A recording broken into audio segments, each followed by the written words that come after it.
Let's talk about the top thing that can stop your ability to lose your midsection, your belly fat. And you're probably thinking it's sugar, right? Or carbs. But there's something else that's of equal magnitude in preventing you from losing your belly fat.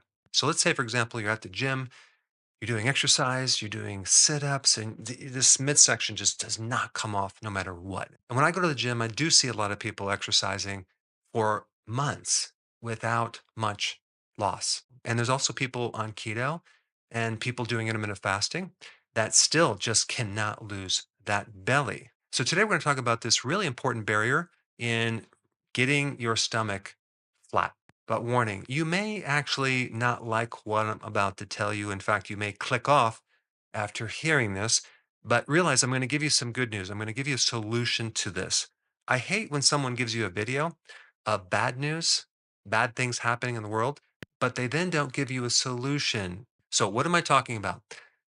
I'm talking about alcohol, specifically wine. A lot of people are drinking wine, yet they're eating healthy and they're doing keto and they're doing fasting, but they still just cannot lose their midsection. And a lot of times they'll hear the concept that, pure alcohol is not a carb. So therefore it's keto friendly because ketosis is all about lowering your carbohydrates. Or maybe they've heard that there's such a thing as keto friendly wine because there's no residual sugars in the wine. Because a lot of times wine actually has residual sugars, small amounts, but they still have sugar. And that also includes the category of mixed drinks with added sugar or beer that has, hidden sugars.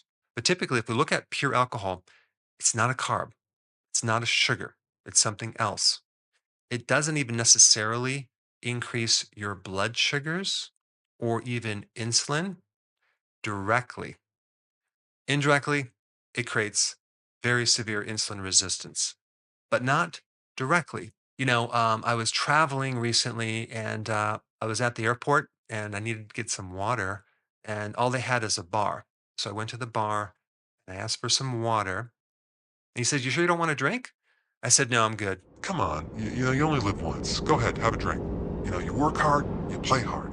So I think in a social setting, it's a bit more difficult to say no, and you see these commercials where people are drinking alcohol and beer and wine, and they all look so healthy. They should probably show what a heavy drinker looks like when he or she drinks alcohol. Probably not the picture of health. So, what is the problem with drinking alcohol like wine for your belly? Well, it all has to do with this thing called the liver. The liver cells, called hepatocytes, treat alcohol like a poison. So they have to get rid of it. And there's a couple different things that it does. It initially turns it into a more reactive, more poisonous thing, which I'm not going to get into the names of it, but it actually goes through this process to try to get rid of alcohol.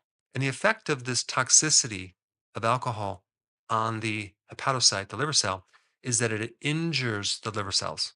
It creates trauma and it can kill the liver cells. And in this process, this biochemical breakdown, you develop fat on that liver cell, the hepatocyte, which then starts turning your liver into a fatty liver. With that also comes a lot of inflammation and scarring as a byproduct. Okay. And if that keeps going for a period of time, you can develop cirrhosis. And then that increases your risk of getting liver cancer and all sorts of other issues. The other problem with alcohol is it greatly increases your estrogen in men. Okay.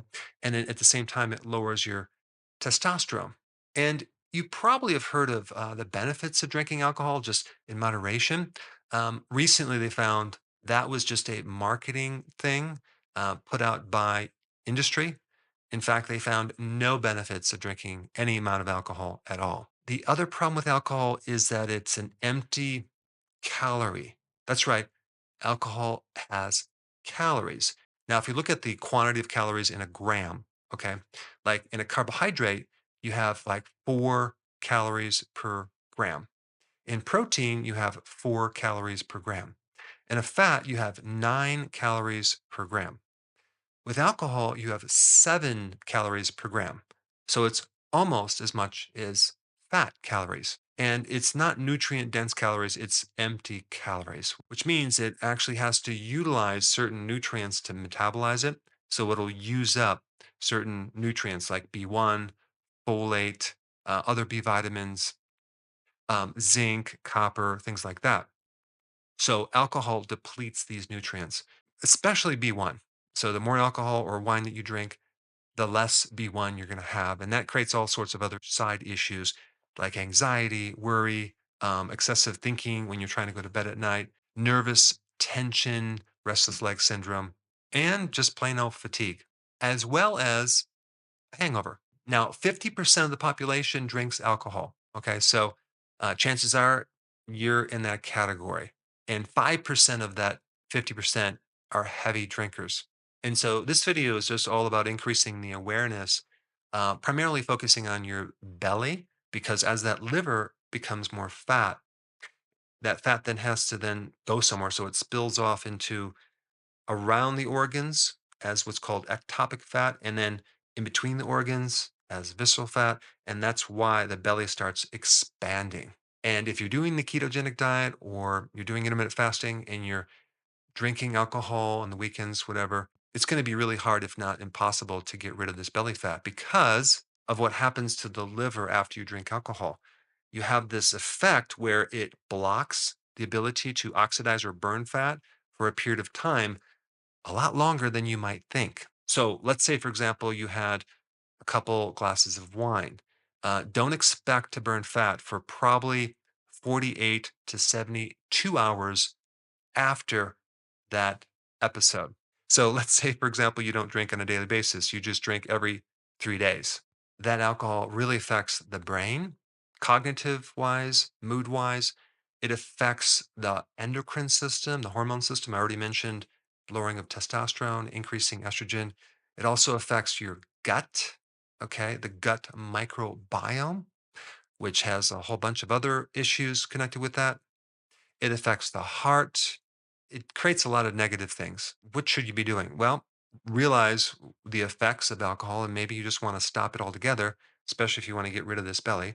Okay. If you can't do that because of these cravings you have, take a look at the real reason why you are drinking. Is it to reduce stress?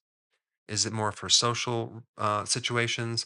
Well, just avoid those environments where you keep getting yourself into. You know, don't gather where other people are drinking.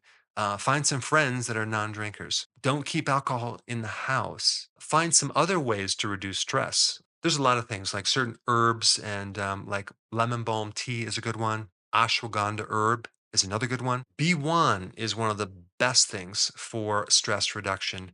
Try to find a natural one. And I found recently that if you take it right before bed, boy, does it help your sleep as well. And you'll just go right to sleep and then you wake up and you'll feel really refreshed.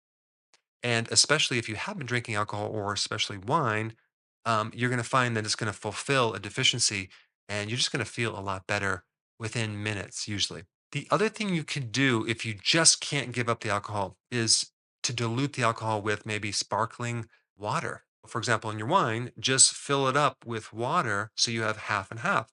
So now you're drinking half the amount, which has half of the negative effects. The other thing you can do is to take milk thistle before you go to this social activity where you're going to be drinking wine. What's so interesting about milk thistle is that milk thistle protects the liver against poisons. Okay, Tylenol poisoning, snake bites, poisoning from mushrooms. It's a very unique natural herb that can also help if someone has cirrhosis or inflammation in the liver or a fatty liver. And the last solution I'm going to recommend is kombucha tea. Try to find one with the least amount of sugars. But kombucha tea has this interesting texture, feel like it's a carbonated beverage similar to beer. It's kind of thick, acidic, and it gives you a nice, relaxed feeling. And it even has a little bit of alcohol in it, a very tiny amount, but it's a good kind of a transitional product off alcohol. So just go ahead and get some kombucha tea and use that as your substitute. So now that we covered the wine and alcohol situation, there are some other things to also help you get rid of your belly fat. And if you haven't seen this popular video, I put it up right here. Check it out.